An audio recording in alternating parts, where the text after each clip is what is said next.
Je voudrais ici défendre l'existentialisme contre un certain nombre de reproches qu'on lui a adressés. On lui a d'abord reproché d'inviter les gens à demeurer dans un quiétisme du désespoir, parce que, toutes les solutions étant fermées, il faudrait considérer que l'action dans ce monde est totalement impossible, et d'aboutir finalement à une philosophie contemplative, ce qui d'ailleurs, car la contemplation est un luxe, nous ramène à une philosophie bourgeoise. Ce sont surtout là les reproches des communistes. On nous a reproché d'autre part de souligner l'ignominie humaine, de montrer partout le sordide, le louche, le visqueux, et de négliger un certain nombre de beautés riantes, le côté lumineux de la nature humaine. Par exemple, selon mademoiselle Mercier, critique catholique, d'avoir oublié le sourire de l'enfant. Les uns et les autres nous reprochent d'avoir manqué à la solidarité humaine, de considérer que l'homme est isolé, en grande partie d'ailleurs parce que nous partons, disent les communistes, de la subjectivité pure, c'est-à-dire du « je pense » cartésien, c'est-à-dire encore du moment où l'homme s'atteint dans sa solitude, ce qui nous rendrait incapables par la suite de retourner à la solidarité avec les hommes qui sont hors de moi et que je ne peux pas atteindre dans le cogito. Et du côté chrétien, on nous reproche de nier la réalité et le sérieux des entreprises humaines, puisque si nous supprimons les commandements de Dieu et les valeurs inscrites dans l'éternité, il ne reste plus que la stricte gratuité, chacun pouvant faire ce qu'il veut et étant incapable de son point de vue de condamner les points de vue et les actes des autres. C'est à ces différents reproches que je cherche à répondre aujourd'hui. C'est pourquoi j'ai intitulé ce petit exposé « L'existentialisme est un humanisme ». Beaucoup pourront s'étonner de ce qu'on parle ici d'humanisme. Nous essaierons de voir dans quel sens nous l'entendons. En tout cas, ce que nous pouvons dire dès le début, c'est que nous entendons par existentialisme une doctrine qui rend la vie humaine possible et qui, par ailleurs, déclare que toute vérité et toute action implique un milieu et une subjectivité humaine. Le reproche essentiel qu'on nous fait, on le sait, c'est de mettre l'accent sur le mauvais côté de la vie humaine. Une dame dont on m'a parlé récemment, lorsque par nervosité elle lâche un mot vulgaire, déclare en s'excusant « Je crois que je deviens existentialiste ». Par conséquent, on assimile laideur à existentialisme, c'est pourquoi on déclare que nous sommes naturalistes. Et si nous le sommes, on peut s'étonner que nous effrayions, que nous scandalisions beaucoup plus que le naturalisme proprement dit n'effraie et n'indigne aujourd'hui.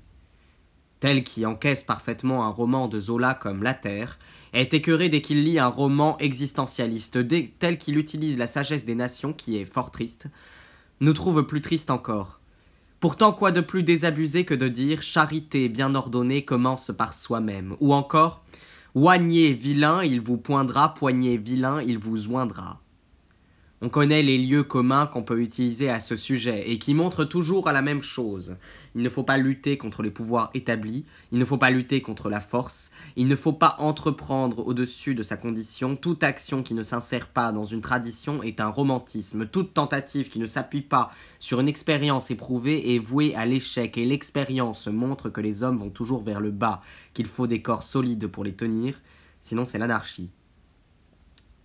Ce sont cependant les gens qui rabâchent ces tristes proverbes, les gens qui disent, comme c'est humain, chaque fois qu'on leur montre un acte un peu moins répugnant, les gens qui se repaissent des chansons réalistes, ce sont ces gens-là qui reprochent à l'existentialisme d'être trop sombre, et au point où que je ne me demande pas s'ils ne lui font pas grief, non de son pessimisme, mais bien plutôt de son optimisme.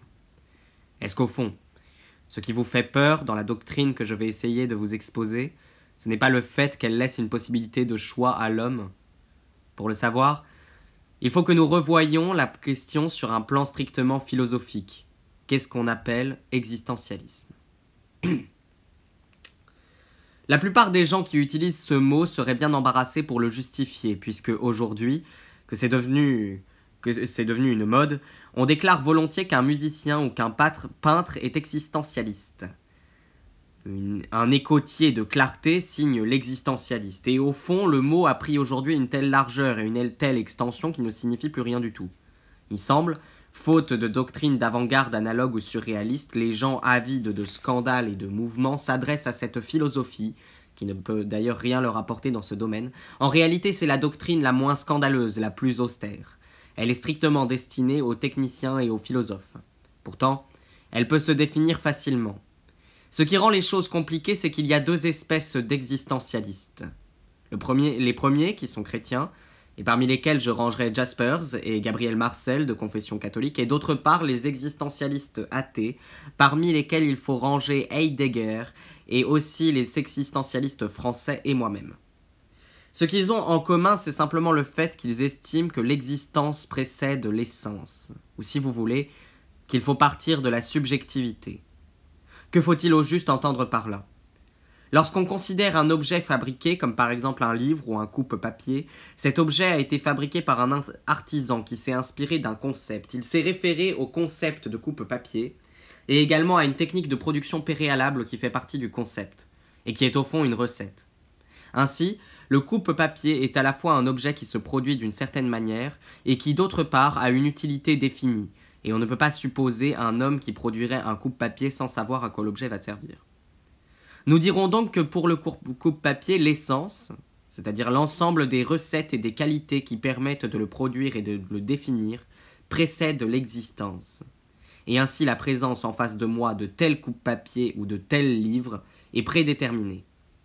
Nous avons donc là une vision technique du monde, dans laquelle on peut dire que la production précède l'existence. Lorsque nous concevons un Dieu créateur, ce Dieu est assimilé la plupart du temps à un artisan supérieur. Et quelle que soit la doctrine que nous considérons, qu'il s'agisse d'une doctrine comme celle de Descartes ou la doctrine de Leibniz, nous admettons toujours que la volonté suit plus ou moins l'entendement, ou tout au moins l'accompagne, et que Dieu, lorsqu'il crée, c'est précisément ce qu'il crée. Ainsi, le concept d'homme dans l'esprit de Dieu est assimilable au concept de coupe-papier dans l'esprit de l'industriel. Et Dieu produit l'homme suivant des techniques et une conception, exactement comme l'artisan fabrique un coupe-papier suivant une définition et une technique. Ainsi, l'homme individuel réalise un certain concept qui est dans l'entendement du divin. Au XVIIIe siècle, dans l'athéisme des philosophes, la notion de Dieu est supprimée, mais non pas pour autant l'idée que l'essence précède l'existence. Cette idée, nous la retrouvons un peu partout, nous la retrouvons chez Diderot, chez Voltaire et même chez Kant. L'homme est possesseur d'une nature humaine. Cette nature humaine, qui est le concept humain, se retrouve chez tous les hommes, ce qui signifie que chaque homme est un exemple particulier d'un concept universel. L'homme, chez Kant, il résulte de cette universalité que l'homme des bois, l'homme de la nature, comme le bourgeois, sont astreints à la même définition et possèdent les mêmes qualités de base. Ainsi, là encore, l'essence d'homme précède cette existence historique que nous rencontrons dans la nature. L'existentialisme athée que je représente est plus cohérent. Il déclare que si Dieu n'existe pas, il y a au moins un être chez qui l'existence précède de l'essence. Un être qui existe avant de pouvoir être défini par aucun concept, et que cet être, c'est l'homme. Ou, comme dit Heidegger, la réalité humaine. Qu'est-ce que signifie ici que l'existence précède l'essence ? Cela signifie que l'homme existe d'abord, se rencontre, surgit dans le monde, et qu'il se définit après. L'homme, tel que le conçoit l'existentialisme, s'il n'est pas définissable, c'est qu'il n'est d'abord rien. Il ne sera qu'ensuite, et il sera tel qu'il sera fait. Qu'il se sera fait.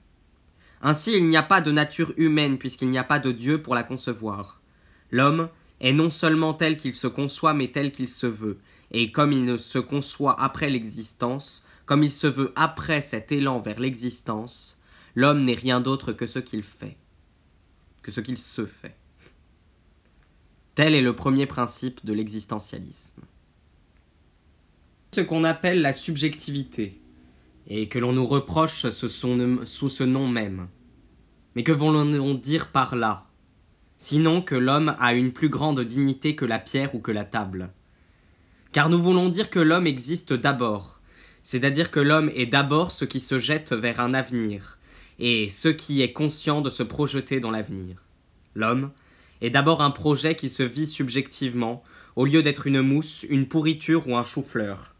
Rien n'existe préalablement à ce projet, rien n'est au ciel intelligible, et l'homme sera d'abord ce qu'il aura projeté d'être, non pas ce qu'il voudra être.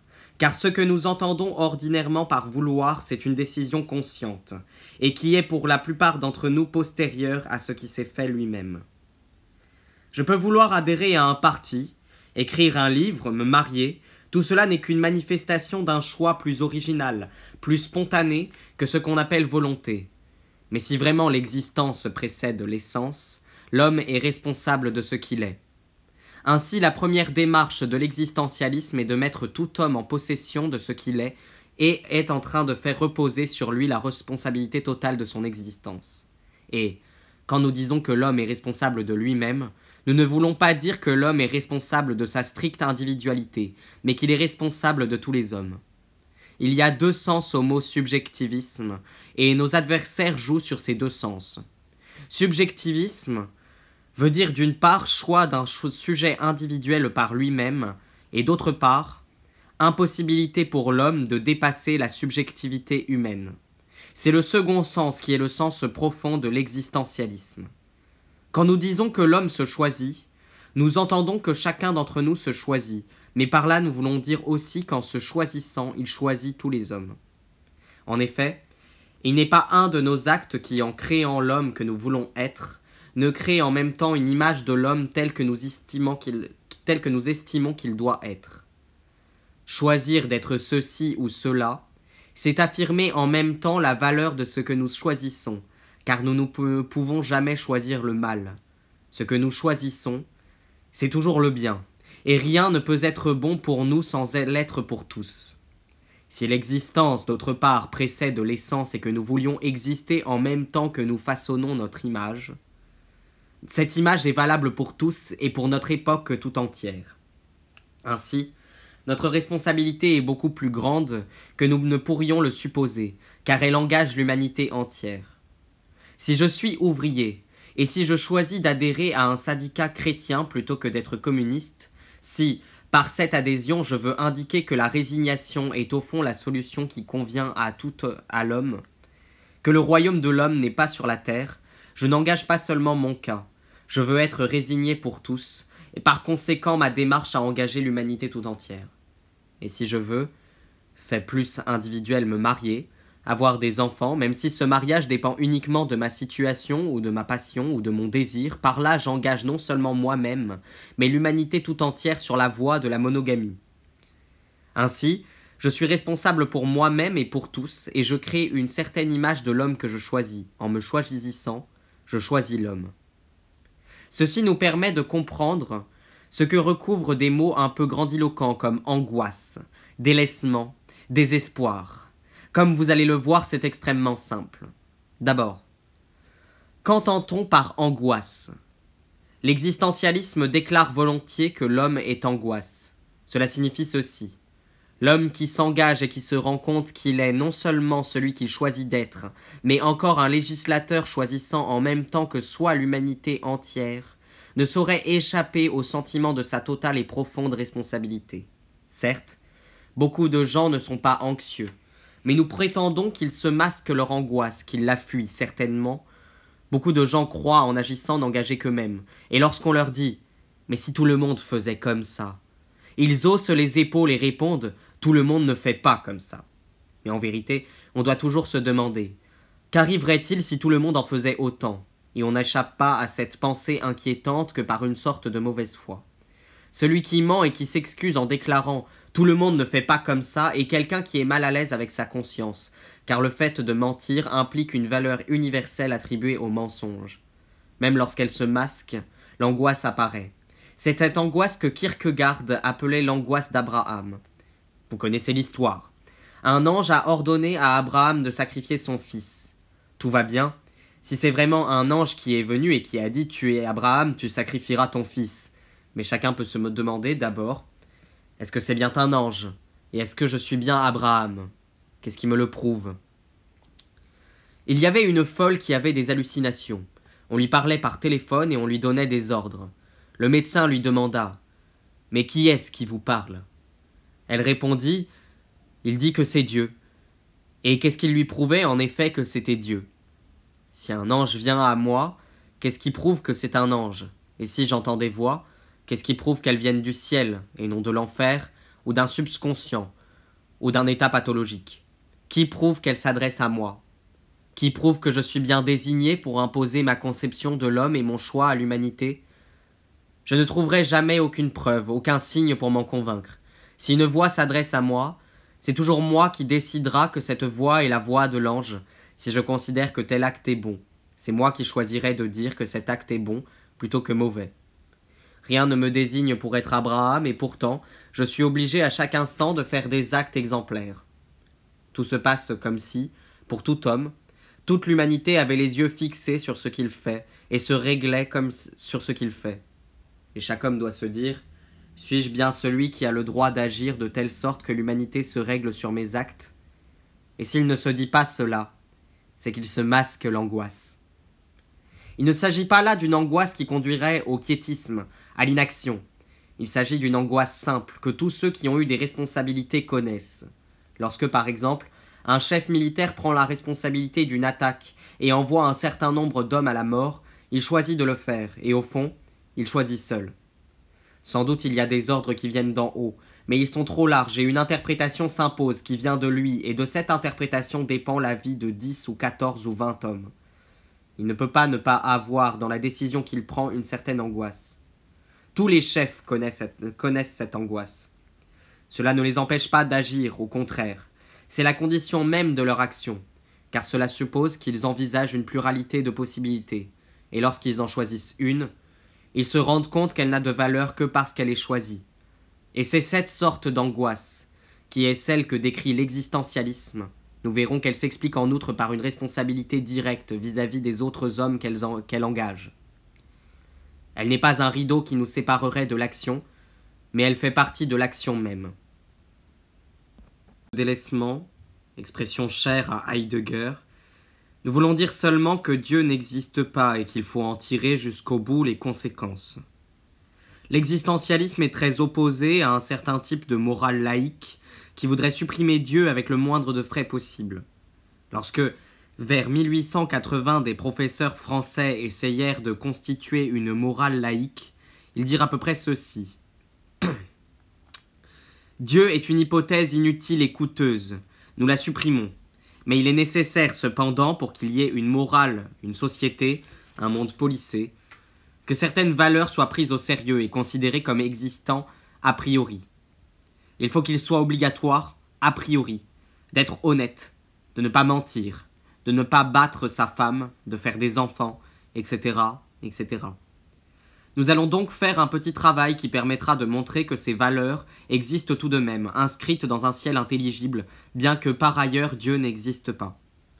Autrement dit, et c'est je crois la tendance de tout ce qu'on appelle en France le radicalisme, rien ne sera changé si Dieu n'existe pas. Nous resterons les mêmes normes d'honnêteté, de progrès, d'humanité, et nous aurons fait de Dieu une hypothèse périmée qui mourra tranquillement et d'elle-même. L'existentialisme, au contraire, pense qu'il est très gênant que Dieu n'existe pas, car avec lui disparaît toute possibilité de trouver des valeurs dans un ciel intelligible. Il ne peut pas plus y avoir de bien a priori, puisqu'il n'y a pas de conscience infinie et parfaite pour le penser. Il n'est écrit nulle part que le bien existe, qu'il faut être honnête, qu'il ne faut pas mentir, puisque précisément nous sommes sur un plan où il y a seulement des hommes. Dostoïevski avait écrit « Si Dieu n'existait pas, tout serait permis ». C'est là le point de départ de l'existentialisme. En effet, tout est permis si Dieu n'existe pas, et par conséquent l'homme est délaissé, parce qu'il ne trouve ni en lui, ni hors de lui une possibilité de s'accrocher. Il ne trouve d'ailleurs pas d'excuse. Si en effet l'existence précède l'essence, on ne pourra jamais expliquer par référence à une nature humaine donnée et figée, autrement dit il n'y a pas de déterminisme. L'homme est libre, l'homme est liberté.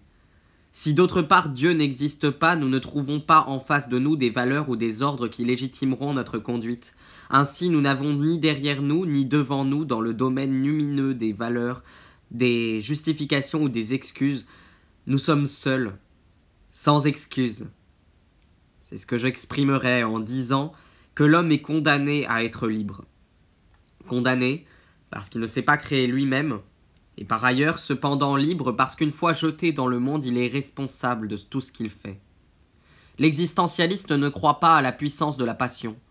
Il ne penserait jamais qu'une belle passion est un torrent dévastateur qui conduit fatalement l'homme à certains actes et qui, par conséquent, est une excuse. Il pense que l'homme est responsable de sa passion. L'existentialiste ne pensera pas non plus que l'homme peut trouver un secours dans un signe donné, sur terre, qui l'orientera, car il pense que l'homme déchire lui-même le signe comme il lui plaît. Il pense donc que l'homme, sans aucun appui et sans aucun secours, est condamné à chaque instant à inventer l'homme. Ponge a dit, dans un très bel article, « L'homme est l'avenir de l'homme ». C'est parfaitement exact. Seulement si on entend par là que cet avenir est inscrit au ciel, que Dieu le voit, alors c'est faux, car ce ne serait même plus un avenir. Si l'on entend que, quel que soit l'homme qui apparaît, il y a un avenir à faire, un avenir vierge qui l'attend, alors ce mot est juste. Mais alors on est délaissé. Pour nous donner un exemple qui permette de mieux comprendre le délaissement, je citerai le cas d'un de mes élèves qui est venu me trouver dans les circonstances suivantes. Son père était brouillé avec sa mère, et d'ailleurs incliné à collaborer. Son frère aîné avait été tué dans l'offensive allemande de 1940, et ce jeune homme, avec des sentiments un peu primitifs, mais généreux, désirait le venger. Sa mère vivait seule avec lui, très affligée par la demi-trahison de son père et par la mort de son fils aîné, et ne trouvait de consolation qu'en lui. Ce jeune homme avait le choix à ce moment-là entre partir pour l'Angleterre et s'engager dans les forces françaises libres, c'est-à-dire abandonner sa mère, ou demeurer auprès de sa mère et l'aider à vivre. Il se rendait bien compte que cette femme ne vivait que par lui et que par sa disparition, et peut-être sa mort, la plongerait dans le désespoir.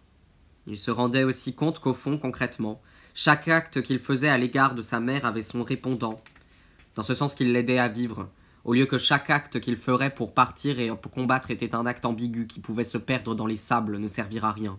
Par conséquent, partant pour l'Angleterre, il pouvait rester indéfiniment dans un camp espagnol en passant par l'Espagne. Il pouvait arriver en Angleterre ou à Alger et être mis dans un bureau pour faire des écritures.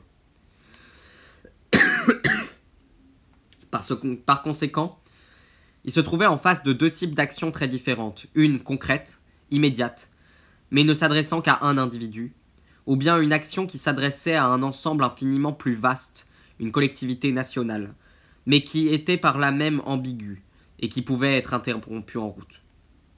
Et en même temps, il hésitait entre deux types de morale. D'une part, une morale de la sympathie, du dévouement individuel, et d'autre part, une morale plus large, mais d'une efficacité plus contestable. Il fallait choisir entre les deux. Qui pouvait l'aider à choisir? La doctrine chrétienne? Non. La doctrine chrétienne dit « Soyez charitable, aimez votre prochain, sacrifiez-vous à autrui, choisissez la voie la plus rude, etc., etc. » Mais quelle est la voie la plus rude? Qui doit-on aimer comme son frère, le combattant ou la mère? Quelle est l'utilité la plus grande? Celle, vague, de combattre dans un ensemble ou celle précise d'aider un être précis à vivre? Qui peut en décider a priori? Personne. Aucune morale inscrite ne peut le dire. La morale kantienne dit « Ne traitez jamais les autres comme moyens mais comme fin ». Très bien. Si je demeure auprès de ma mère, je la traiterai comme fin et non comme moyen. Mais de ce fait même, je risque de traiter comme moyen ceux qui combattent autour de moi. Et réciproquement, si je vais rejoindre ceux qui combattent, je les traiterai comme fin, et de ce fait, je risque de traiter ma mère comme moyen. Si les valeurs sont vagues, et si elles sont toujours trop vastes pour le cas précis et concret que nous considérons, il ne reste qu'à nous fier à nos instincts. C'est ce que ce jeune homme a essayé de faire, et quand je l'ai vu, il disait « Au fond, ce qui compte, c'est le sentiment. Je devrais choisir ce qui me pousse vraiment dans une certaine direction. Si je sens que j'aime assez ma mère pour lui sacrifier tout le reste, mon désir de vengeance, mon désir d'action, mon désir d'aventure, je reste auprès d'elle. Si au contraire je sens que mon amour pour ma mère n'est pas suffisant, je pars. Mais comment déterminer la valeur d'un sentiment ? Qu'est-ce qui faisait la valeur de son sentiment pour sa mère? Précisément le fait qu'il restait pour elle. Je puis dire « J'aime assez tel ami pour lui sacrifier telle somme d'argent. Je ne puis le dire que si je l'ai fait. Je puis dire « J'aime assez ma mère pour rester auprès d'elle si je suis resté auprès d'elle. » Je ne puis déterminer la valeur de cette affection que si précisément j'ai fait un acte qui l'entérine et qui la définit. Or, comme je demande à cette affection de justifier mon acte, je me trouve entraîné dans un cercle vicieux. D'autre part, Gide a fort bien dit qu'un sentiment qui se joue ou un sentiment qui se vit sont deux choses presque indiscernables. Décider que j'aime ma mère en restant auprès d'elle ou jouer une comédie qui fera que je reste pour ma mère, c'est un peu la même chose. Autrement dit, le sentiment se construit par les actes qu'on fait. Je ne puis donc pas le consulter pour me guider sur lui. Ce qui veut dire que je ne puis ni chercher en moi l'état authentique qui me poussera à agir, ni demander à une morale les concepts qui me permettront d'agir. Au moins, direz-vous, est-il allé voir un professeur pour lui demander conseil? Mais si vous cherchez un conseil auprès d'un prêtre, par exemple, vous avez choisi ce prêtre, vous saviez déjà au fond plus ou moins ce qu'il allait vous conseiller. Autrement dit, choisir le conseiller. Le conseilleur, c'est encore s'engager soi-même. La preuve en est que si vous êtes chrétien, vous direz consulter un prêtre. Mais il y a des prêtres collaborationnistes, des prêtres attentistes, des prêtres résistants. Lequel choisir? Et si le jeune homme choisit un prêtre résistant ou un prêtre collaborationniste, il a déjà décidé du genre de conseil qu'il recevra. Ainsi, en venant me trouver, il savait la réponse que j'allais lui faire, et je n'avais qu'une réponse à faire. Vous êtes libre. Choisissez, c'est-à-dire inventez. Aucune morale générale ne peut vous indiquer ce qu'il y a à faire. Il n'y a pas de signes dans le monde. Les catholiques répondront, mais il y a des signes. Admettons-le, c'est moi-même en tout cas qui choisis le sens qu'ils ont. J'ai connu, pendant que j'étais captif, un homme assez remarquable qui était jésuite. Il était entré dans l'ordre des jésuites de la façon suivante. Il avait subi un certain nombre d'échecs assez cuisants. Enfant, son père était mort en le laissant pauvre et il avait été boursier dans une institution religieuse où on lui faisait constamment sentir qu'il était accepté par charité. Par la suite, il a manqué un certain nombre de distinctions honorifiques qui plaisent aux enfants. Puis, vers 18 ans, il a raté une aventure sentimentale. Enfin, à 22 ans, chose assez puérile, mais qui fut la goutte d'eau qui fit déborder le vase, il a manqué sa préparation militaire. Ce jeune homme pouvait donc considérer qu'il avait tout raté, c'était un signe. Mais un signe de quoi? Il pouvait se réfugier dans l'amertume ou dans le désespoir, mais il a jugé, très habilement pour lui, que c'était le signe qui n'était pas fait pour des triomphes séculiers, et que seuls les triomphes de la religion, de la sainteté, de la foi lui étaient accessibles. Il a donc vu là une parole de Dieu et il est entré dans les ordres, qui ne voit que la décision du sens du signe a été prise par lui tout seul. On aurait pu conclure autre chose de cette série d'échecs, par exemple qu'il valait mieux qu'il fût charpentier ou révolutionnaire. Il porte donc l'entière responsabilité du déchiffrement. Le délaissement implique que nous choisissons nous-mêmes notre être. Le délaissement va avec l'angoisse. Quant au désespoir, cette expression a un sens extrêmement simple. Elle veut dire que nous nous bornerons à compter sur ce qui dépend de notre volonté ou sur l'ensemble des probabilités qui rendent notre action possible. Quand on veut quelque chose, il y a toujours des éléments probables. Je puis compter sur la venue d'un ami. Cet ami vient en chemin de fer ou en tramway. Cela suppose que le chemin de fer arrivera à l'heure dite, ou que le tramway ne déraillera pas. Je reste dans le domaine des possibilités, mais il ne s'agit pas de compter sur les possibles que dans la mesure stricte où notre action comporte l'ensemble de ces possibles. À partir du moment où les possibilités que je considère ne sont pas rigoureusement engagées par mon action, je dois m'en désintéresser, parce qu'aucun Dieu, aucun dessein ne peut adapter le monde et c'est possible à ma volonté. Au fond, quand Descartes disait « se vaincre plutôt soi-même que le monde », il voulait dire la même chose, agir sans espoir. Les marxistes à qui j'ai parlé me répondent « Vous pouvez, dans votre action qui sera, évidemment, limitée à votre mort, compter sur l'appui des autres. Cela signifie compter à la fois sur ce que les autres feront ailleurs, en Chine, en Russie, pour vous aider, et à la fois sur ce qu'ils feront plus tard, après votre mort, pour reprendre l'action et la porter vers son accomplissement qui sera la révolution. Vous devez même compter là-dessus, sinon vous n'êtes pas moral. » Je réponds d'abord que je compterai toujours sur des camarades de lutte dans la mesure où ces camarades sont engagés avec moi dans une lutte concrète et commune, dans l'unité d'un parti ou d'un groupement que je puis plus ou moins contrôler, c'est-à-dire dans lequel je suis à titre de militant et dont je connais à chaque instant les mouvements. À ce moment-là, compter sur l'unité et sur la volonté de ce parti, c'est exactement compter sur le fait que le tramway arrivera à l'heure ou que le train ne déraillera pas. Mais je ne puis pas compter sur des hommes que je ne connais pas en me fondant sur la bonté humaine ou sur l'intérêt de l'homme pour le bien de la société, étant donné que l'homme est libre et qu'il n'y a aucune nature humaine sur laquelle je puisse faire fond. Je ne sais pas ce que deviendra la révolution russe. Je puis l'admirer et en faire un exemple dans la mesure où aujourd'hui me prouve que le prolétariat joue un rôle en Russie qu'il ne joue dans aucune autre nation. Mais je ne puis affirmer que celle-ci conduira forcément à un triomphe du prolétariat. Je dois me borner à ce que je vois. Je ne puis pas être sûr que des camarades de lutte reprendront mon travail après ma mort pour le porter à un maximum de perfection, étant donné que ces hommes sont libres et qu'ils décideront librement demain de ce que sera l'homme. Demain, après ma mort, des hommes peuvent décider d'établir le fascisme, et les autres peuvent être assez lâches et désemparés pour les laisser faire. À ce moment-là, le fascisme sera la vérité humaine, et tant pis pour nous. En réalité, les choses seront telles que l'homme aura décidé qu'elles soient. Est-ce que ça veut dire que je doive m'abandonner au quiétisme? Non. D'abord, je dois m'engager, ensuite agir selon la bonne vieille formule « il n'est pas besoin d'espérer pour entreprendre ».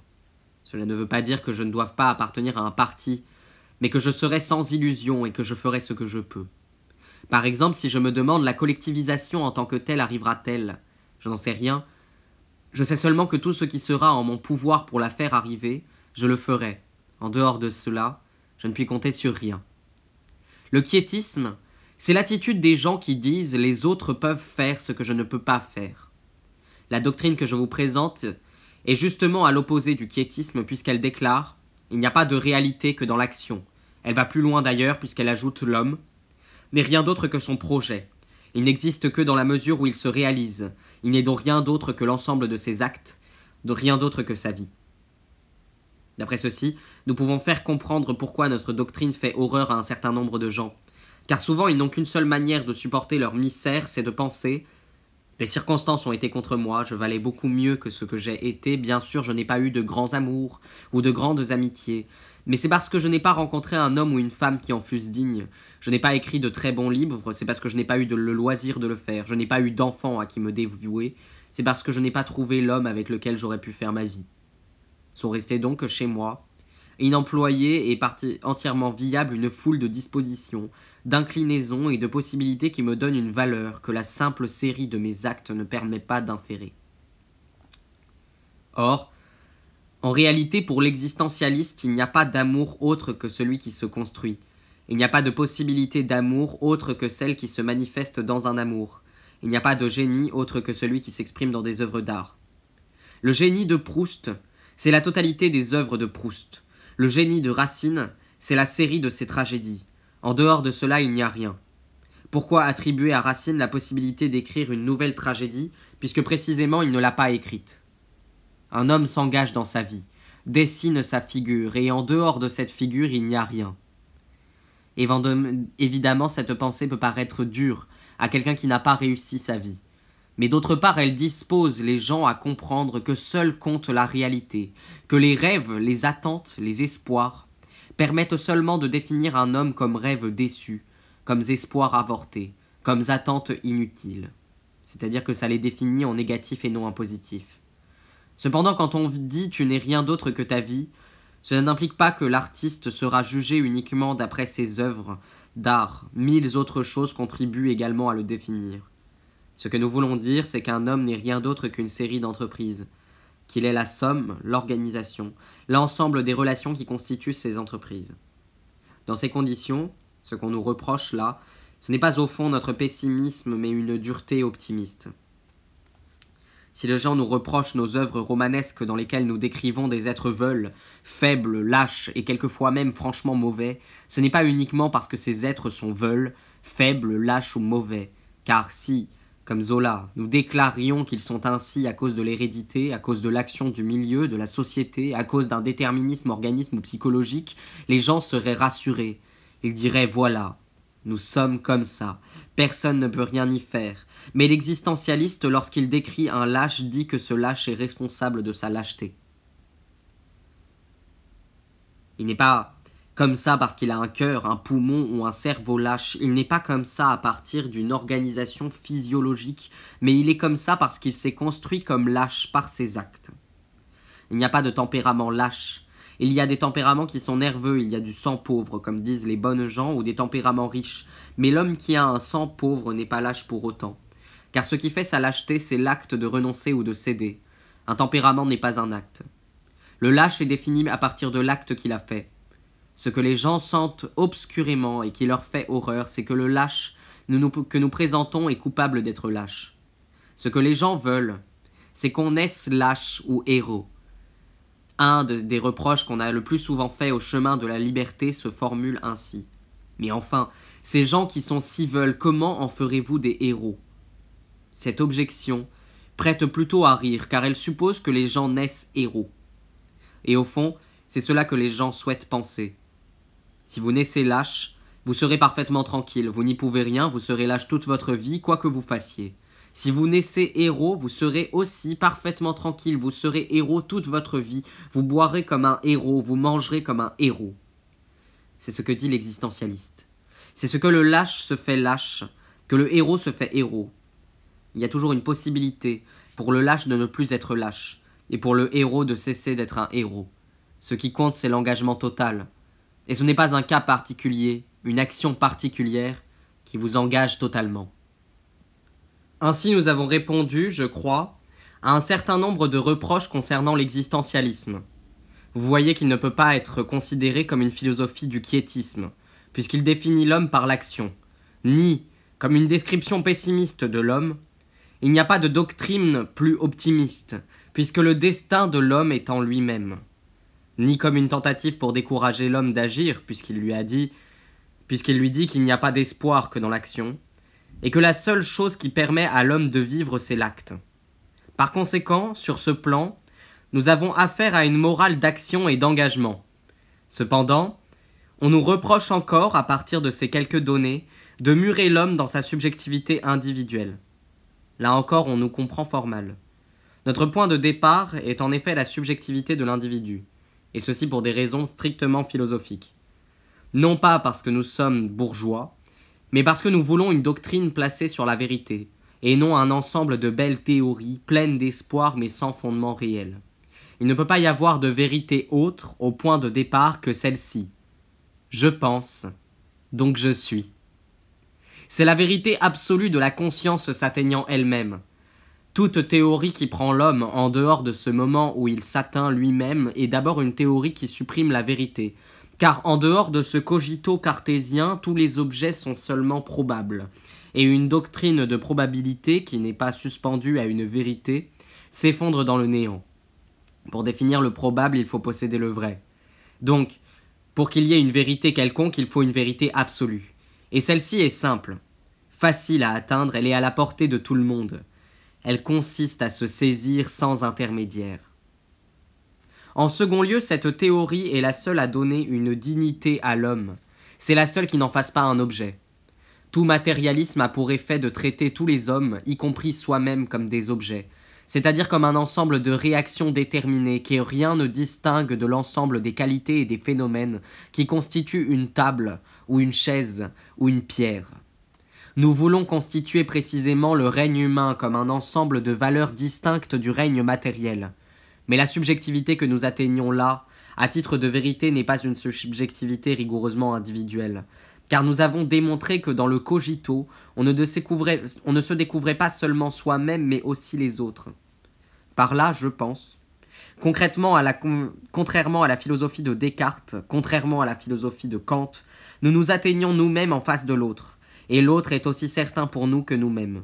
Ainsi, l'homme qui s'atteint directement par le cogito découvre aussi tous les autres, et il les découvre comme la condition de son existence. Il se rend compte qu'il ne peut rien être, au sens où l'on dit qu'on est spirituellement, ou qu'on est méchant, ou qu'on est jaloux, sauf si les autres le reconnaissent comme tel. Pour obtenir une vérité quelconque sur moi, il faut que je passe par l'autre. L'autre est indispensable à mon existence, aussi bien d'ailleurs qu'à la connaissance que j'ai de moi. Dans ces conditions, la découverte de mon intimité me découvre en même temps l'autre, comme une liberté posée en face de moi qui me pense, et qui ne veut que pour ou contre moi. Ainsi découvrons-nous tout de suite un monde que nous appellerons l'intersubjectivité, et c'est dans ce monde que l'homme décide qu'il est et ce que sont les autres. En outre, s'il est impossible de trouver en chaque homme une essence universelle qui serait la nature humaine, Il existe pourtant une universalité humaine de conditions. Ce n'est pas par hasard que les penseurs d'aujourd'hui parlent plus volontiers de la condition de l'homme que de sa nature. Par condition, ils entendent avec plus ou moins de clarté l'ensemble des limites a priori qui esquissent la situation fondamentale dans l'univers. Les situations historiques varient.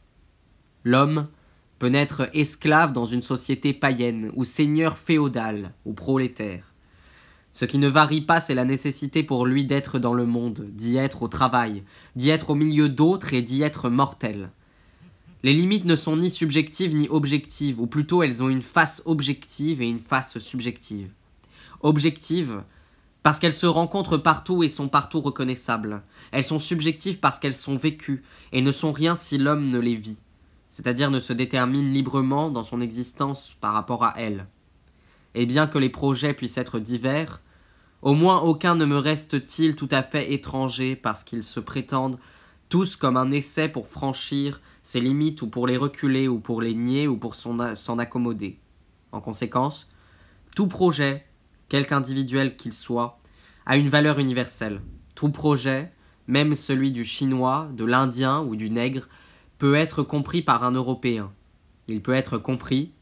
Cela veut dire que l'Européen de 1945 peut se jeter, à partir d'une situation qu'il conçoit, vers ses limites de la même manière et qu'il peut refaire en lui le projet du Chinois, de l'Indien ou de l'Africain. Il y a l'universalité de tout projet en ce sens que tout projet est compréhensible pour tout homme. Ce qui ne signifie nullement que ce projet définisse l'homme pour toujours, mais qu'il peut être retrouvé. Il y a toujours une manière de comprendre l'idiot, l'enfant, le primitif ou l'étranger, pourvu qu'on ait les renseignements suffisants. En ce sens, nous pouvons dire qu'il y a une universalité de l'homme, mais elle n'est pas donnée, elle est perpétuellement construite. Je construis l'universel en me choisissant, je le construis en comprenant le projet de tout autre homme, de quelque époque qu'il soit. Cet absolu du choix ne supprime pas la relativité de chaque époque.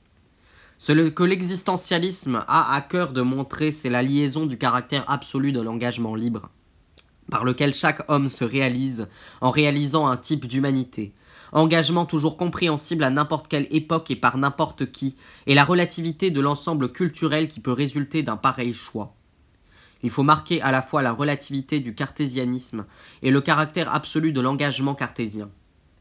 En ce sens, on peut dire, si vous voulez, que chacun de nous fait l'absolu en respirant, en mangeant, en dormant ou en agissant d'une façon quelconque.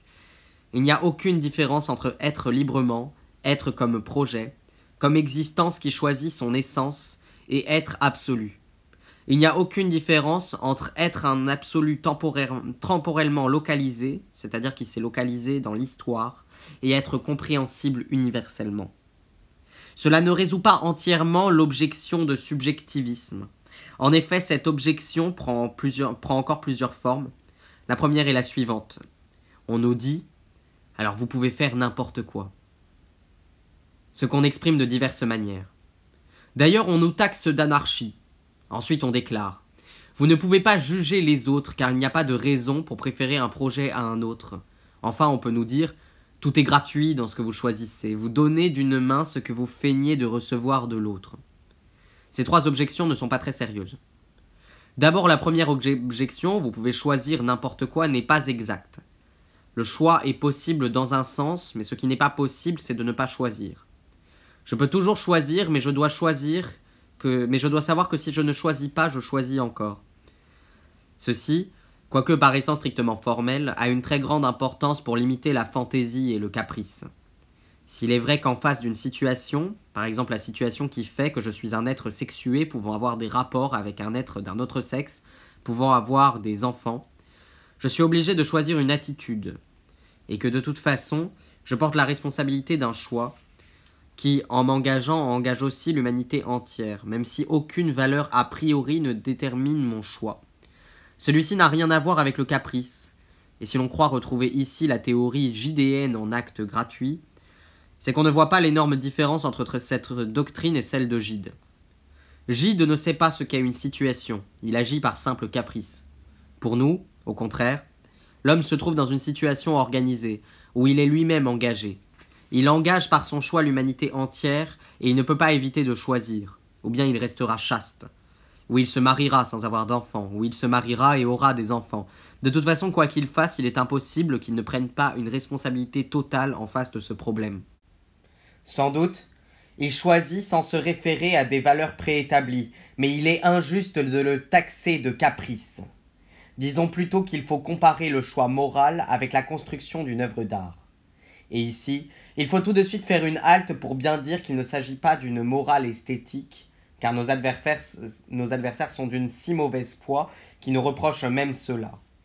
L'exemple que j'ai choisi n'est qu'une comparaison. Ceci dit, a-t-on jamais reproché à un artiste qui fait un tableau de ne pas s'inspirer des règles établies a priori? A-t-on jamais dit quel est le tableau qu'il doit faire? Il est bien entendu qu'il n'y a pas de tableau défini à faire, que l'artiste s'engage dans la construction de son tableau, et que le tableau à faire, c'est précisément le tableau qu'il aura fait. Il est bien entendu qu'il n'y a pas de valeur esthétique a priori, mais qu'il y a des valeurs qui se voient ensuite dans la cohérence du tableau, dans les rapports qu'il y a entre la volonté de création et le résultat. Personne ne peut dire ce que sera la peinture de demain. On ne peut juger la peinture qu'une fois faite. Quel rapport cela a-t-il avec la morale? Nous sommes dans la même situation créatrice. Nous ne parlons jamais de la gratuité d'une œuvre d'art. Quand nous parlons d'une toile de Picasso, nous ne disons jamais qu'elle est gratuite. Nous comprenons très bien qu'il s'est construit tel qu'il est en même temps qu'il peignait, que l'ensemble de son œuvre s'incorpore à sa vie. Il en est de même sur le plan moral. Ce qu'il y a de commun entre l'art et la morale, c'est que, dans les deux cas, nous avons création et invention. Nous ne pouvons pas décider a priori de ce qu'il y a à faire. Je crois vous l'avoir assez montré en vous parlant du cas de cet élève qui est venu me trouver et qui pouvait s'adresser à toutes les morales, kantiennes ou autres, sans y trouver aucune espèce d'indication. Il était obligé d'inventer sa loi lui-même.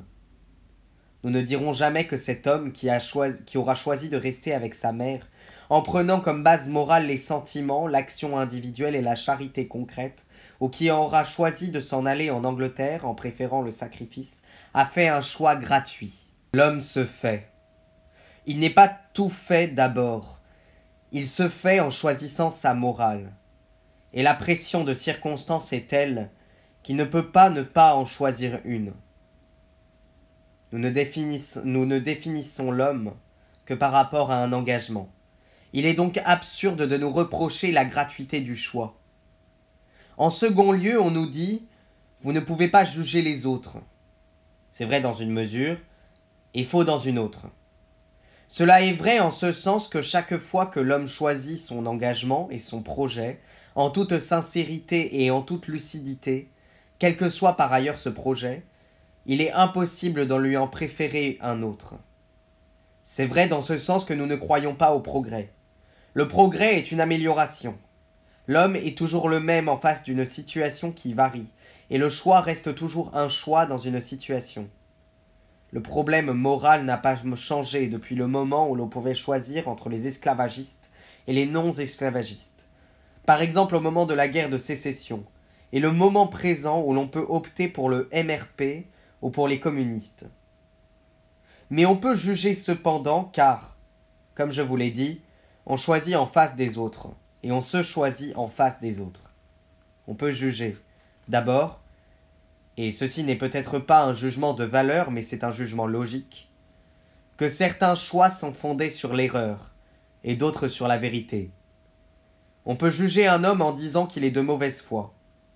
Si nous avons défini la situation de l'homme comme un choix libre, sans excuse et sans secours, tout homme qui se réfugie derrière l'excuse de ses passions, tout homme qui invente un déterminisme est un homme de mauvaise foi. On objecterait, mais pourquoi ne se choisirait-il pas de mauvaise foi? Je réponds que je n'ai pas à le juger moralement, mais je définis sa mauvaise foi comme une erreur.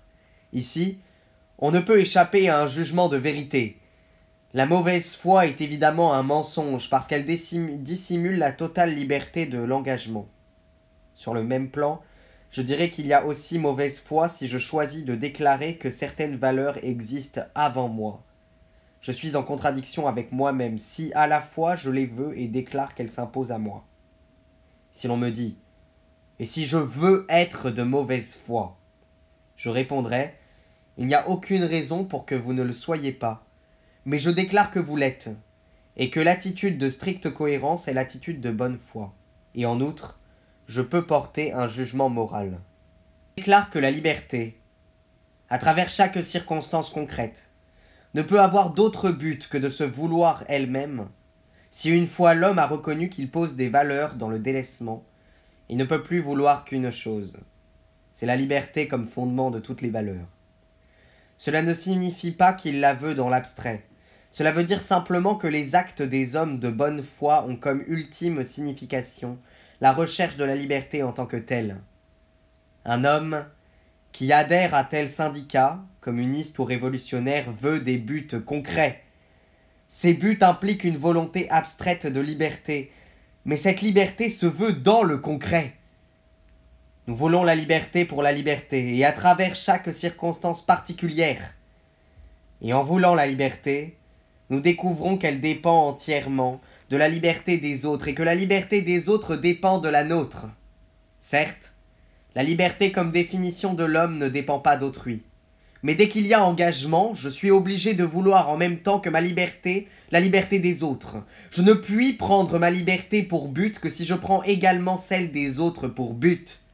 En conséquence, lorsque sur le plan d'authenticité totale, j'ai reconnu que l'homme est un être chez qui l'essence est précédée par l'existence, qu'il est un être libre, qui ne peut, dans des circonstances diverses, que vouloir sa liberté, j'ai reconnu en même temps que je peux vouloir que la liberté des autres. Ainsi, au nom de cette volonté de liberté, impliquée par la liberté elle-même, je puis former des jugements sur ceux qui visent à se cacher la totale gratuité de leur existence et sa totale liberté. Les uns qui se cacheront, par esprit de sérieux ou par des excuses déterministes, leur liberté totale, je les appellerai lâches. Les autres qui essaieront de montrer que leur existence était nécessaire, alors qu'elle est la contingence même de l'apparition de l'homme sur la terre, je les traiterai des salauds. Mais lâches ou salauds ne peuvent être jugés que sur le plan de la stricte authenticité. Ainsi, bien que sur le contenu de la morale soit variable, une certaine forme de cette morale est universelle. Kant déclare que la liberté veut elle-même et la liberté des autres. D'accord ? Mais s'il estime que le formel et l'universel suffisent pour constituer une morale, nous pensons au contraire que des principes trop abstraits échouent pour définir l'action. Encore une fois, prenez le cas de cet élève. Au nom de quoi, au nom de quelle grande maxime morale pensez-vous qu'il aurait pu décider en toute tranquillité d'esprit d'abandonner sa mère ou de rester avec elle ? Il n'y a aucun moyen de le juger. Le contenu est toujours concret, et par conséquent imprévisible. Il y a toujours invention. La seule chose qui compte, c'est de savoir si l'invention qui se fait au nom de la liberté. Examinons par exemple les deux cas suivants. Vous verrez dans quelle mesure ils s'accordent et cependant diffèrent.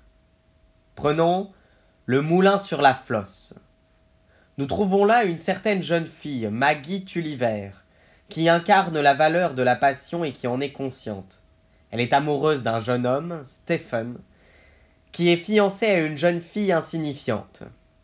Cette Maggie Tulliver, au lieu de préférer étourdiment son propre bonheur au nom de la solidarité humaine, choisit de se sacrifier et de renoncer à l'homme qu'elle aime.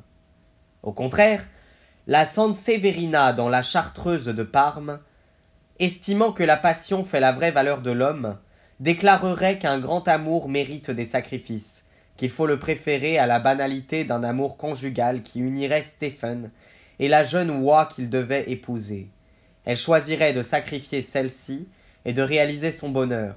Et comme Stendhal le montre, elle se sacrifiera elle-même sur le plan passionné si cette vie l'exige. Nous sommes ici en face de deux morales strictement opposées. Je prétends qu'elles sont équivalentes. Dans les deux cas, ce qui a été posé comme but, c'est la liberté. Et vous pouvez imaginer deux attitudes rigoureusement semblables quant aux effets. Une fille, par résignation, préfère renoncer à un amour, une autre, par appétit sexuel, préfère méconnaître les liens antérieurs de l'homme qu'elle aime.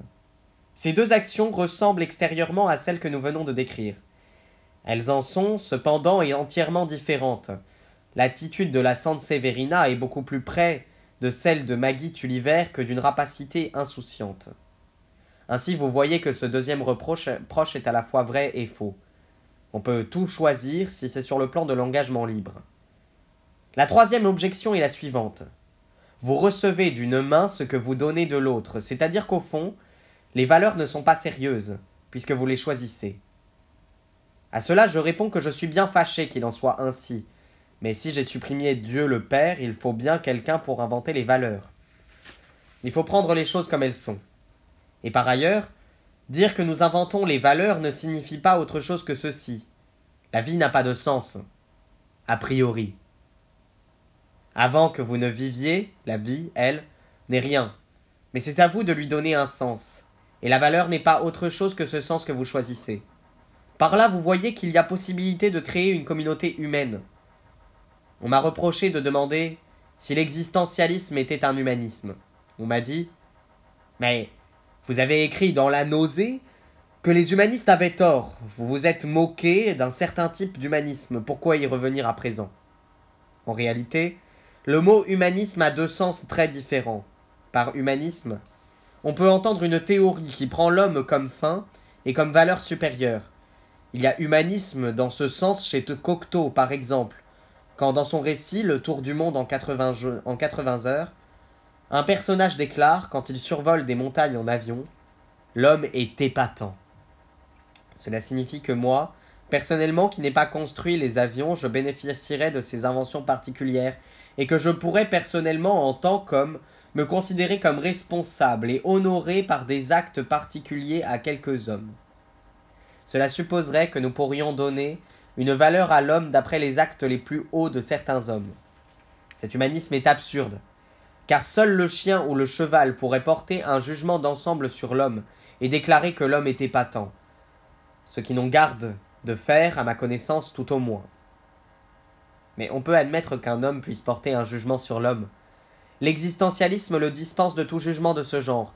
L'existentialiste ne prendra jamais l'homme comme fin, car il est toujours à faire. Et nous ne devons pas croire qu'il n'y a qu'une humanité à laquelle nous puissions rendre un culte, à la manière d'Auguste Comte. Le culte de l'humanité aboutit à l'humanisme, fermé sur soi de Comte. Et il faut le dire, au fascisme. C'est un humanisme dont nous ne voulons pas. Il y a un autre sens de l'humanisme, qui signifie au fond ceci. L'homme est constamment hors de lui-même. C'est en se projetant et en se perdant hors de lui qu'il fait exister l'homme et d'autre part, c'est en poursuivant des buts transcendants qu'il peut exister. L'homme étant ce dépassement et ne saisissant ses objets que par rapport à ce dépassement est au cœur, au centre de ce dépassement. Il n'y a pas d'autres univers qu'un univers humain, l'univers de la subjectivité humaine. Cette liaison de la transcendance, comme constitutive de l'homme, non pas au sens où Dieu est transcendant, mais au sens de dépassement, et de la subjectivité au sens où l'homme n'est pas enfermé en lui-même, mais présent toujours dans un univers humain, c'est ce que nous appelons l'humanisme existentialiste. Humanisme, parce que nous rappelons à l'homme qu'il n'y a d'autre législateur que lui-même, et que c'est dans le délaissement qu'il décidera de lui-même, et parce que nous montrons que ça n'est pas en se retournant vers lui, mais toujours en cherchant hors de lui un but qui est telle libération, telle réalisation particulière, que l'homme se réalisera précisément comme humain. On voit, d'après ces quelques réflexions, que rien n'est plus injuste que les objections qu'on nous fait. L'existentialisme n'est pas autre chose qu'un effort pour tirer toutes les conséquences d'une position athée cohérente. Il ne cherche pas du tout à plonger l'homme dans le désespoir, mais si l'on appelle comme les chrétiens désespoir toute attitude d'incroyance, il part du désespoir originel. L'existentialisme n'est pas tellement un athéisme au sens où il s'épuiserait à démontrer que Dieu n'existe pas. Il déclare plutôt « Même si Dieu existait, ça ne changerait rien. Voilà notre point de vue. » Non pas que nous croyions que Dieu existe, mais nous pensons que le problème n'est pas celui de son existence. Il faut que l'homme se retrouve lui-même et se persuade que rien ne peut le sauver de lui-même, fût-ce une preuve valable de l'existence de Dieu. En ce sens, L'existentialisme est un optimisme, une doctrine d'action, et c'est seulement par mauvaise foi que, confondant notre propre désespoir avec le nôtre, les chrétiens peuvent nous appeler désespérés. Discussion. Question. Je ne sais pas si cette volonté de vous faire comprendre vous fera mieux comprendre, ou si cela vous fera plus mal comprendre, mais je crois que la mise au point dans action vous fait encore plus mal comprendre. Les mots désespoir, délaissement ont une résonance beaucoup plus forte dans un texte existentialiste. Et il me semble que chez vous, le désespoir ou l'angoisse est quelque chose de plus fondamental que simplement la décision de l'homme qui se sent seul et qui doit décider. C'est une prise de conscience de la condition humaine qui ne se produit pas tout le temps. Qu'on se choisisse tout le temps, c'est entendu, mais l'angoisse et le désespoir ne se produisent pas couramment. Monsieur Sartre. Je ne veux évidemment pas dire que quand je choisis entre un millefeuille et un éclair au chocolat, je choisis dans l'angoisse. L'angoisse est constante, en ce sens que mon choix originel est une chose constante. En fait, l'angoisse est, selon moi, l'absence totale de justification en même temps que la responsabilité à l'égard de tous. Question. Je parlais au point de vue de la mise au point parue dans Action, et il me semble que votre point de vue s'y était un peu affaibli. Monsieur Sartre. En toute sincérité, il est possible que dans Action, mes têtes aient été un peu affaiblies. Il arrive souvent que des gens qui ne sont pas qualifiés pour cela viennent me poser des questions. Je me trouve alors en face de deux solutions. Refuser de répondre ou accepter la discussion comme un terrain de vulgarisation. J'ai choisi la seconde parce qu'au fond, quand on expose des théories en classe de philo, on accepte d'affaiblir une pensée pour la faire comprendre, et ce n'est pas si mauvais. Si on a une théorie d'engagement, il faut s'engager jusqu'au bout. Si vraiment la philosophie existentialiste est avant tout une philosophie qui dit « l'existence précède l'essence », elle doit être vécue comme pour être vraiment sincère. Vivre en existentialiste, c'est accepter de payer pour cette doctrine, et non pas l'imposer dans des livres. Si vous voulez que cette philosophie soit vraiment un engagement, vous devez en rendre compte aux gens qui la discutent sur le plan politique ou moral. Vous me reprochez d'utiliser le mot humanisme, c'est parce que le problème se pose ainsi, où il faut porter la doctrine sur un plan strictement philosophique, et compter sur le hasard pour qu'elle ait une action, ou bien, puisque les gens lui demandent autre chose, et puisqu'elle veut être un engagement, il faut accepter de la vulgariser, à condition que la vulgarisation ne la déforme pas. Question. Ceux qui veulent vous comprendre vous comprendront, et ceux qui ne le veulent pas ne vous comprendront pas. Monsieur Sartre. Vous semblez concevoir le rôle de la philosophie dans la cité d'une manière qui se trouve dépassée par les événements. Naguère, les philosophes étaient attaqués seulement par les autres philosophes. Le vulgaire n'y comprenait rien, et ne s'en souciait pas. Maintenant, on fait descendre la philosophie sur la place publique. Marx lui-même n'a pas cessé de vulgariser sa pensée. Le manifeste est la vulgarisation d'une pensée. Question. Le choix original de Marx est un choix révolutionnaire. Monsieur Sartre. Bien malin celui qui pourra dire s'il s'est choisi d'abord révolutionnaire et ensuite philosophe, ou d'abord philosophe et ensuite révolutionnaire. Il est philosophe et révolutionnaire, c'est un ensemble. Il s'est choisi révolutionnaire d'abord. Qu'est-ce que ça veut dire? Question. Le manifeste communiste ne m'apparaît pas comme une vulgarisation mais une arme de combat. Je ne puis croire que ce ne soit pas un acte d'engagement. Une fois que Marx philosophe a conclu qu'il fallait la révolution, son premier acte a été son manifeste communiste, qui est un acte politique. Le manifeste communiste est le lien entre la philosophie de Marx et le communisme. Quelle que soit la morale que vous aurez, on ne sent pas un lien logique aussi étroit entre cette morale et votre philosophie qu'entre le manifeste communiste et la philosophie de Marx. Monsieur Sartre.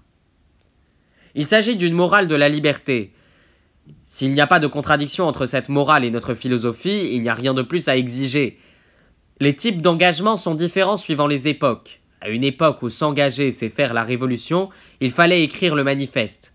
À une époque comme la nôtre, où il y a différents partis qui se réclament chacun de la révolution, l'engagement n'est pas d'entrer dans l'un d'eux, mais d'essayer de le clarifier les concepts à la fois pour préciser la position et à la fois pour essayer d'agir sur les différents partis révolutionnaires. Monsieur Naville, la question qu'on peut se poser, À partir des points de vue que vous venez de dégager, c'est de savoir si votre doctrine ne va pas se présenter, dans la période qui vient, comme la résurrection du radical socialisme. Ça peut paraître bizarre, mais c'est ainsi qu'il faut actuellement poser la question. Vous vous placez d'ailleurs à toutes sortes de points de vue.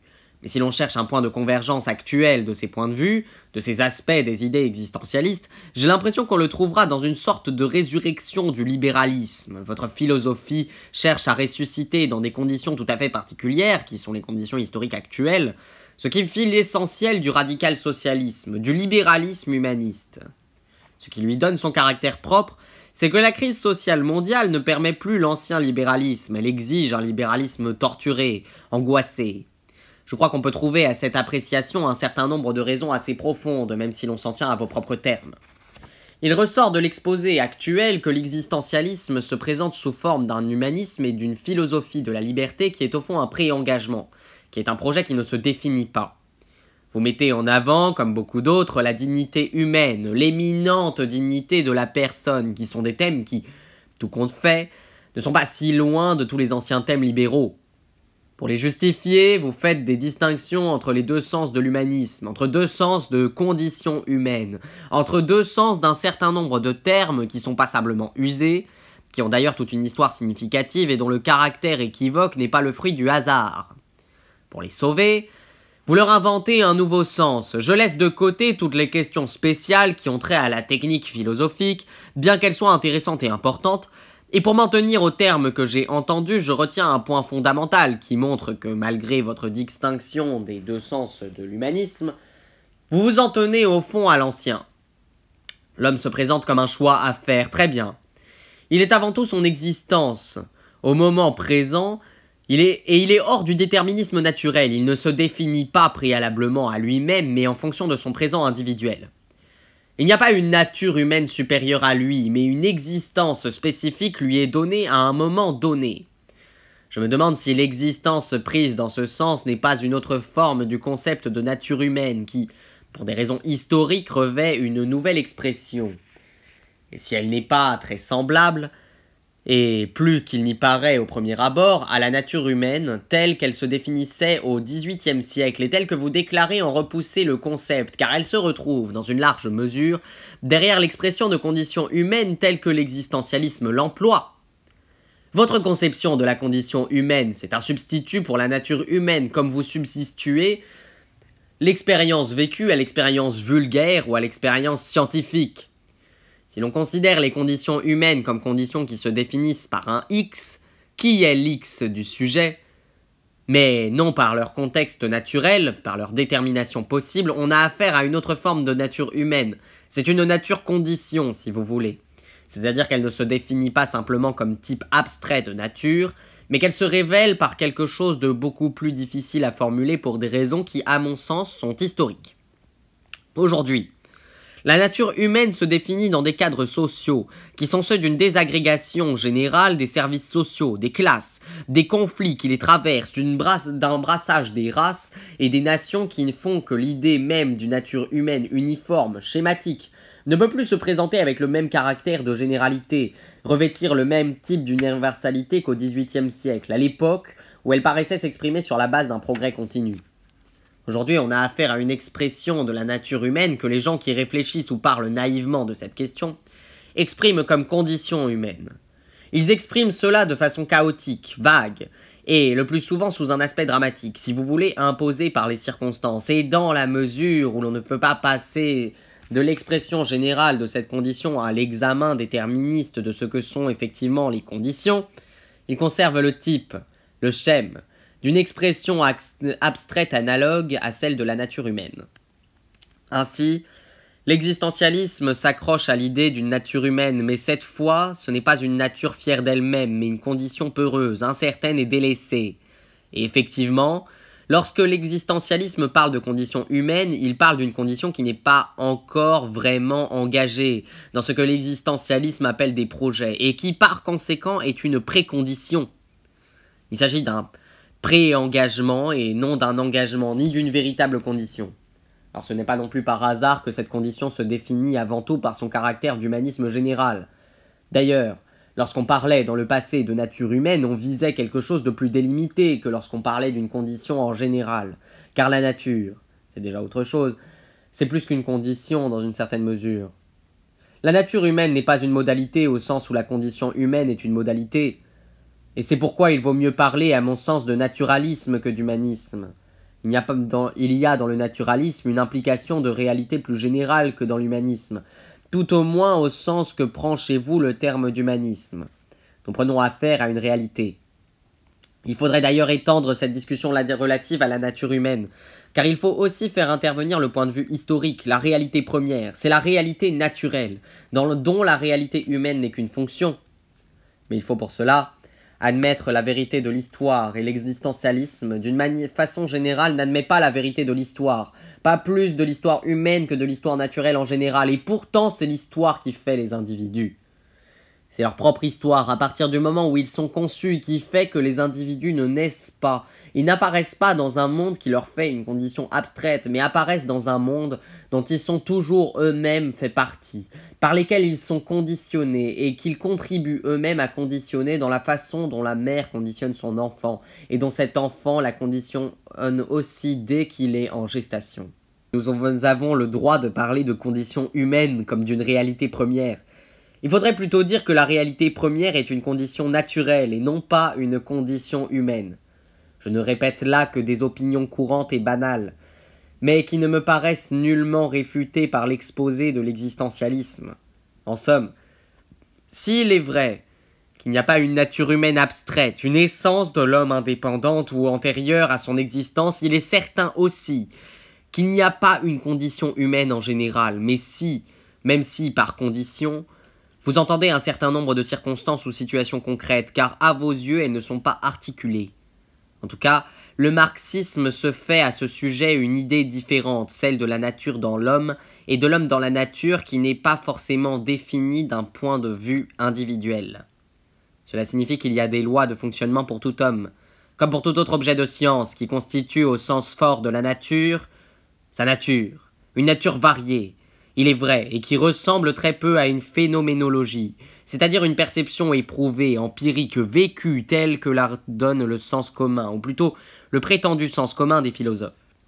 En ce sens, la conception de la nature humaine que se faisaient les hommes du XVIIIe siècle était sans doute beaucoup plus proche de celle de Marx que de son substitut existentialiste, la condition humaine, pure phénoménologie de situation.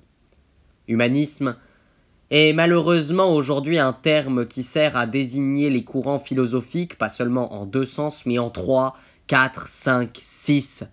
Tout le monde est humaniste à l'heure qu'il est, même certains marxistes qui se découvrent rationalistes classiques, sont humanistes dans un sens affadi, dérivé des idées libérales du siècle dernier, celui d'un libéralisme réfracté à travers toute la crise actuelle. Si les marxistes peuvent se prétendre humanistes, les différentes religions, les chrétiens, les hindous et beaucoup d'autres se prétendent aussi avant tout humanistes et l'existentialiste à son tour, et d'une manière générale toutes les philosophies. Actuellement, beaucoup de courants politiques se réclament également d'un humanisme. Tout cela converge vers une espèce de tentative de restitution d'une philosophie qui, malgré sa prétention, refuse au fond de s'engager, et elle refuse de s'engager pas seulement du point de vue politique et social, mais aussi dans un sens philosophique profond. Lorsque le christianisme se prétend avant tout humaniste, c'est parce qu'il refuse de s'engager, qu'il ne peut pas s'engager, c'est-à-dire participer à la lutte des forces progressistes, parce qu'il se maintient sur des positions réactionnaires vis-à-vis de cette révolution. Lorsque les pseudo-marxistes ou les libéraux se revendiquent de la personne avant tout, c'est parce qu'ils reculent devant les exigences de la situation présente du monde. De même, l'existentialiste comme libéral se revendique de l'homme en général parce qu'il ne parvient pas à formuler une position exigée par les événements. Et la seule position progressiste que nous connaissons est celle du marxiste. C'est le marxisme qui pose les vrais problèmes de l'époque.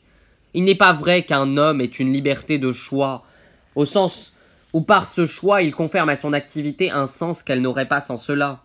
Il ne suffit pas de dire que des hommes peuvent lutter pour la liberté sans savoir qu'ils luttent pour la liberté, Ou alors si nous donnons un sens plein à cette reconnaissance, cela signifie que des hommes peuvent s'engager et lutter pour une cause qui les domine, c'est-à-dire agir dans un cadre qui les dépasse, et non seulement à partir d'eux-mêmes.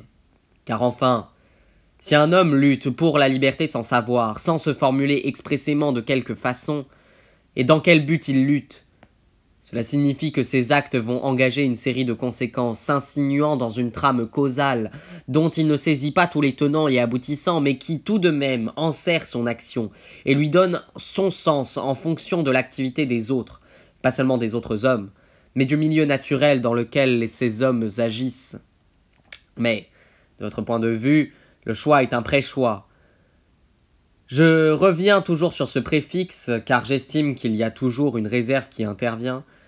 Dans cette sorte de pré-choix où l'on a affaire à une liberté de pré-indifférence. Mais votre conception de la condition et de la liberté est liée à une certaine définition des objets dont il faut dire un mot. C'est même cette idée du monde des objets, de l'ustensibilité, que vous tirez du reste, à l'image des existences discontinues des êtres. Vous tracez le tableau d'un monde discontinu d'objets, d'où tout causalisme est absent, sauf cette variété étrange de rapports de causalité qui est celui de l'ustensilité, passive, incompréhensible et méprisable. L'homme existentialiste trébuche dans un univers d'ustensiles, d'obstacles malpropres, enchaînés, appuyés les uns sur les autres par un souci bizarre de servir les uns aux autres, mais affectés du stigmate, effrayant aux yeux des idéalistes de la soi-disant extériorité pure. Ce monde du déterminisme ustensile est cependant acausal. Mais où commence et où finit ce monde, dont la définition est d'ailleurs toute arbitraire et nullement concordante avec les données scientifiques modernes? Pour nous, il ne commence ni ne finit nulle part, car la ségrégation que l'existentialiste veut lui faire subir par rapport à la nature, ou plutôt à la condition humaine, est irréelle. Il y a un monde, un seul monde à nos yeux, et l'ensemble de ce monde peut tout entier, hommes et choses, si vous tenez à cette distinction, être affectés, dans certaines conditions variables, du signe de l'objectivité.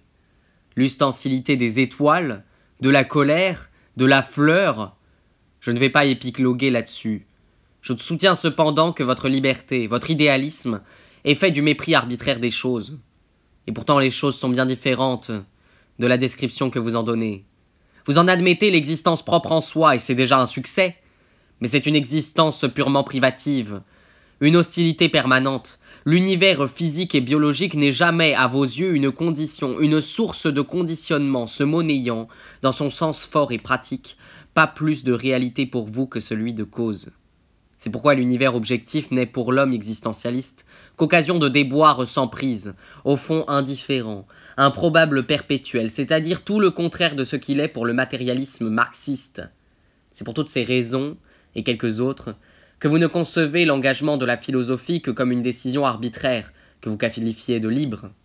Vous dénaturez l'histoire même de Marx, lorsque vous indiquez qu'il a défini une philosophie puisqu'il l'a engagée. Non, l'engagement, ou plutôt l'activité sociale et politique, a été au contraire un déterminant de sa pensée plus générale. C'est dans une multiplicité d'expériences que se sont précisées ces doctrines. Il me paraît évident que le développement de la pensée philosophique chez Marx se fait en liaison consciente avec le développement politique ou social. Cela est d'ailleurs plus ou moins vrai pour les philosophes antérieurs. Si Kant est un philosophe systématique, connu pour s'être tenu à l'écart de toute activité politique, cela ne veut pas dire que sa philosophie n'ait pas joué un certain rôle politique. Kant, le Robespierre allemand, au dire de Heine, et dans la mesure où l'on pouvait admettre, par exemple à l'époque de Descartes, que le développement de la philosophie ne jouait pas un rôle politique immédiat, ce qui est d'ailleurs erroné, cela est devenu impossible depuis le siècle dernier. Aujourd'hui, reprendre sous une forme quelconque une position antérieure au marxisme, c'est ce que j'appelle revenir au radical socialisme. L'existentialisme, dans la mesure où il peut donner naissance à des volontés révolutionnaires, doit donc s'engager d'abord dans une opération autocritique.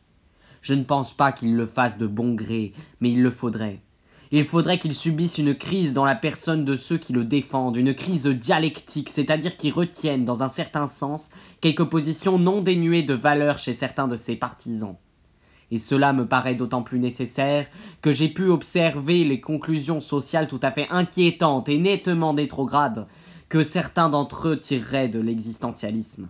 L'un d'eux écrivait, en conclusion d'une analyse, que la phénoménologie peut servir aujourd'hui d'une façon très précise sur le plan social et révolutionnaire en dotant la petite bourgeoisie d'une philosophie qui lui permette d'être et de devenir l'avant-garde du mouvement révolutionnaire international. Par le truchement des intentionnalités de conscience, on pourrait donner à la petite bourgeoisie une philosophie qui corresponde à son existence propre, qui lui permette de devenir l'avant-garde du mouvement révolutionnaire mondial.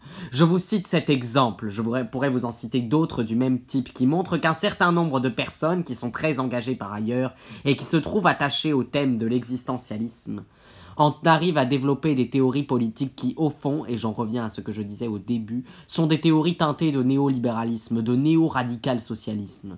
C'est un danger certain. Ce qui nous intéresse le plus, ce n'est pas de rechercher une cohérence dialectique entre tous les domaines qui sont touchés par l'existentialisme, mais de voir l'orientation de ces thèmes, qui aboutissent peu à peu, sans doute peut-être à son corps défendant et en fonction d'une recherche, d'une théorie, d'une attitude que vous croyez très définie, mais à quelque chose qui n'est pas le quiétisme, bien entendu, car parler du quiétisme à l'époque actuelle, c'est se donner beau jeu. Il s'agit bien d'une chose impossible, mais qui ressemble à l'attentisme. Cela n'est peut-être pas contradictoire avec certains engagements individuels, mais cela est contradictoire avec la recherche d'un engagement qui prenne une valeur collective, et surtout une valeur prescriptive. Pourquoi l'existentialisme ne devrait-il pas donner de directives? Au nom de la liberté? Mais si c'est une philosophie orientée dans le sens indiqué par Sartre, elle doit donner des directives. Elle doit, en 1945, dire s'il faut adhérer à l'UDSR, au Parti Socialiste, au Parti Communiste ou ailleurs. Elle doit dire s'il est pour le Parti Ouvrier ou le Parti Petit Bourgeois. Monsieur Sartre, il est assez difficile de vous répondre complètement parce que vous avez dit beaucoup de choses. Je vais essayer de répondre à un certain nombre de points que j'ai notés. D'abord, je trouve que vous avez pris une position dogmatique. Vous avez dit que nous reprenions une position antérieure au marxisme, que nous revenions en arrière. Je crois qu'il faudrait prouver que nous ne cherchons pas à prendre une position postérieure. Je ne veux pas discuter là-dessus. Mais je voudrais vous demander d'où vient que vous puissiez avoir une telle conception de la vérité. Vous pensez qu'il y a des choses absolument vraies, car vous avez fait des certitudes au nom d'une certitude. Mais, si tous les hommes sont des objets, comme vous le dites, d'où provient une telle certitude? Vous avez dit que c'est au nom de la dignité humaine que l'homme refuse de traiter l'homme comme objet. C'est faux. C'est pour une raison d'ordre philosophique et logique. Si vous posez un univers d'objets, la vérité disparaît. Le monde de l'objet est le monde du probable. Vous devez reconnaître que toute théorie, qu'elle soit scientifique ou philosophique, est probable. La preuve en est que les thèses scientifiques, historiques varient et qu'elles se font sous forme d'hypothèses. Si nous admettons que le monde de l'objet, le monde du probable, est unique, nous n'aurons plus qu'un monde de probabilité. Et ainsi, comme il faut que la probabilité dépende d'un certain nombre de vérités acquises, d'où vient la certitude? Notre subjectivisme permet des certitudes à partir desquelles nous pourrons vous rejoindre sur le plan du probable et justifier le dogmatisme dont vous avez fait preuve durant votre exposé et qui est incompréhensible dans la position que vous prenez. Si vous ne définissez pas la vérité, comment concevoir la théorie de Marx autrement que comme une doctrine qui apparaît, qui disparaît, se modifie et qui n'a de valeur qu'une théorie? Comment faire une dialectique de l'histoire si on ne commence pas par poser un certain nombre de règles? Nous les trouvons dans le cogito cartésien. Nous ne pouvons les trouver qu'en nous situant sur le terrain de la subjectivité. Nous n'avons jamais discuté le fait que constamment l'homme est un objet pour l'homme, mais réciproquement, il faut, pour saisir l'objet comme tel, un sujet qui s'atteigne comme sujet. Ensuite, vous me parlez d'une condition humaine que vous appelez quelquefois précondition et vous parlez d'une prédétermination. Ce qui vous a échappé ici, c'est que nous adhérons à beaucoup de descriptions du marxisme. Vous ne pouvez pas me critiquer comme vous critiquez des gens du XVIIIe siècle et qui ignoreraient tout de la question. Ce que vous nous avez dit sur la détermination, nous le savons depuis longtemps. Le véritable problème pour nous, c'est de définir à quelles conditions il y a universalité. Puisqu'il n'y a pas de nature humaine, comment conserver, dans une histoire qui change constamment, assez de principes universels pour pouvoir interpréter, par exemple, le phénomène de Spartacus? Ce qui suppose un minimum de compréhension de l'époque. Nous sommes d'accord sur ce point. Il n'y a pas de nature humaine, autrement dit, chaque époque se développe suivant des lois dialectiques. et les hommes dépendent de l'époque, et non pas d'une nature humaine. Monsieur Naville. Quand vous cherchez à interpréter, vous dites « c'est parce que nous nous référons à une certaine situation ». Pour notre part, nous nous référons à l'analogie et aux différences de la vie sociale de cette époque comparée à la nôtre. Si, au contraire, nous essayons d'analyser cette analogie en fonction d'un type abstrait, nous n'arriverions jamais à rien. Ainsi, supposez que dans 2000 ans, on ne dispose pour analyser la situation actuelle que de thèses sur la condition humaine en général. Comment ferait-on pour analyser rétrospectivement? On n'y arriverait pas. Monsieur Sartre. Jamais nous n'avons pensé qu'il n'y avait pas à analyser des conditions humaines ni des intentions individuelles. Ce que nous appelons la situation, c'est précisément l'ensemble des conditions matérielles et psychanalytiques même qui, à une époque donnée, définissent précisément un ensemble. Monsieur Naville. Je ne crois pas que votre définition soit conforme à vos textes. Il en ressort tout de même que votre conception de la situation n'est pas du tout identifiable, même de très loin, avec une conception marxiste parce qu'elle nie le causalisme. Votre définition n'est pas précise. Elle glisse souvent habilement d'une position à une autre sans les définir d'une manière suffisamment rigoureuse. Pour nous, une situation, c'est un ensemble construit et qui se révèle par toute une série de déterminations. Et de déterminations de type causal, y compris la causalité de type statistique. Monsieur Sartre. Vous me parlez de causalité d'ordre statistique? Cela ne veut rien dire. Voulez-vous me préciser d'une manière nette ce que vous entendez par causalité? Le jour où un marxiste me l'aura expliqué, je croirai à la causalité marxiste. Vous passez votre temps, quand on vous parle de liberté, à dire pardon. Il y a la causalité, cette causalité secrète qui n'a de sens que chez Hegel. Vous ne pouvez pas en rendre compte. Vous avez un rêve de causalité marxiste. Monsieur Naville. Admettez-vous qu'il y ait une vérité scientifique? Il peut y avoir des domaines qui ne comportent aucune espèce de vérité. Mais le monde des objets, vous l'admettez tout de même, je l'espère, est le monde dont s'occupent les sciences. Or, c'est pour vous un monde qui n'a qu'une probabilité et n'atteint pas la vérité. Donc, le monde des objets, qui est celui de la science, n'admet pas de vérité absolue, mais il atteint une vérité relative. Cependant, vous admettrez que les sciences utilisent la notion de causalité. Monsieur Sartre. Absolument pas. Les sciences sont abstraites. Elles étudient les variations de facteurs abstraits également et non la causalité réelle. Il s'agit de facteurs universels sur un plan où les liaisons peuvent toujours être étudiées. Tandis qu'il s'agit, dans le marxisme, de l'étude d'un ensemble unique dans lequel on cherche une causalité. Ce n'est pas du tout la même chose qu'une causalité scientifique. Monsieur Naville. Vous avez donné un exemple longuement développé, celui du jeune homme qui est venu vous trouver. Monsieur Sartre. N'était-il pas sur le plan de la liberté? Monsieur Naville. Il fallait lui répondre. J'aurais essayé de m'enquérir de quoi il était capable, de son âge, de ses possibilités financières, d'examiner ses rapports avec sa mère. Il est possible que j'aurais émis une opinion probable, mais j'aurais très certainement tâché de déterminer un point de vue précis, qui se serait peut-être démontré faux à l'action, mais très certainement je l'aurais engagé à faire quelque chose. Monsieur Sartre.